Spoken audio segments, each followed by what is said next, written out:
Великотърновски гимназисти провеждат учебната си практика в малко известни църкви и манастири край Велико Търново. Абитуриентите проучват позабравената история на средновековните твърдини на вярата и духовността, които са с богата история и съхраняват шедьоври на иконописта и дърворезбата от Възраждането. Манастирът до ден днешен крие много духовни тайни, но Вики сега ще ви разкаже още неща за това красиво и духовно място. Ви препоръчваме да посетите този уникален манастир, защото той е изпълнен с духовност, с вяра и място на покой. Манастирът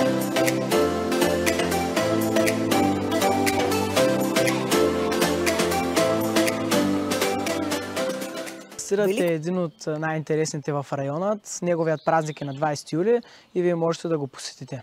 Отворна икона, иконата на Света Богородица, за която се вярва, че сбъдва най-съкровените молитви на хората. Храмовият празник на манастирът е на 6 декември, Никулден.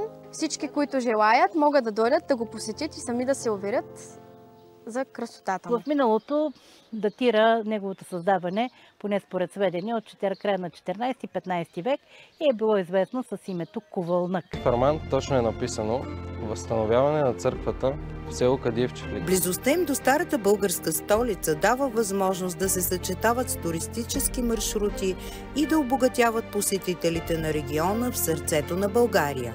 Това препоръчват гимназистите на гостите на града и на туроператори и екскурзоводи, които го посещават.